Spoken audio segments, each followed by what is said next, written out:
दांतों की तकलीफ में आराम, और वो भी डॉक्टर को दिखाए बगैर और बगैर फीस के भी। है ना कुछ अजीब बात। शायद आपको यकीन ना आए, लेकिन पेशावर शहर के अंदर एक ऐसा मज़ार भी वाक़ है जहां मकामी लोगों के अकीदे के मुताबिक एक कील ठोंकने से आपके दांत की तकलीफ दूर हो सकती है। ये मज़ार दांतों वाले बाबा के नाम से मशहूर सैयद अमीर गाजी बाबा का है। मैं काबुल के इलाके लोगर से आया हूँ। मेरे दांत में दर्द था और यहाँ रिश्तेदारों के यहाँ आया था, तो अभी मज़ार पर दुआ लेने हाजिर हुए थे।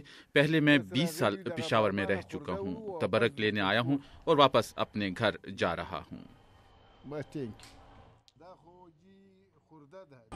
पेशावर के नवाह में अरबाब लंडे गांव में वाक़ी इस मज़ार पर रोज़ाना ऐसे अफराद आते हैं जो दांतों की तकलीफ में मुब्तला होते हैं। मज़ार पर आने वाले लोगों का ये पक्का अकीदा है कि जिस किसी की दांत में तकलीफ हो वो यहाँ आकर मज़ार के अंदर मौजूद दरख्त के मजबूत खुश्क तनों में कील ठोंके तो घर पहुँचने से पहले पहले उसकी दांत की तकलीफ दूर हो जाएगी। दांत भी दर्द था और बीमारी भी है, पाँव हाथ में दर्द भी है। लेकिन अब कुछ अरसे से शायरों और औलिया किराम के मज़ारों पर शिद्दत पसंद हमलों के बायस सैयद अमीर गाजी बाबा के मज़ार पर भी लोगों का आना जाना कम हो गया है। फिर लोग ज़्यादा आता है और कम आता है क्योंकि शद्दत पसंदों से डरता है। देखो रहमान बाबा से भी मज़ार पर अमले करता है, इधर से आ रहा है, सारे जगहों से भी करता है।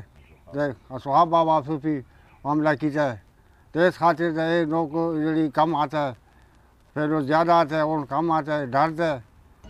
ताहम अक्सर लोग बाबा के मज़ार के मुतल्लिक करामात को नहीं मानते, जबकि मेडिकल साइंस भी इन रिवायती टोटकों और पुरानी कहानियों पर यकीन नहीं रखती। मेडिकल साइंस में ऐसी कोई बात नहीं है कि आप जाएं मज़ारात पे जाएं, पीरों के पास जाएं। हम जैसे मैंने पहले अर्ज़ किया, हम बैक्टीरिया या जो पैथोलॉजी है उसको देखते हैं। उस पॉइंट ऑफ व्यू से हम मेडिसिन वो करते हैं, प्रिस्क्राइब करते हैं, या जो डेंटिस्ट्री से ये है कि जो हमारा टेक्निकल जो ट्रीटमेंट या एक्सट्रैक्शन है या पल्पेक्टमी है या जो भी उस टाइप की हम वो ट्रीटमेंट करते हैं।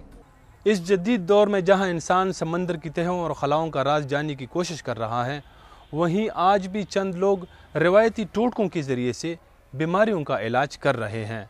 रिफतुल्लाह उरगज़ई, BBC, पेशावर।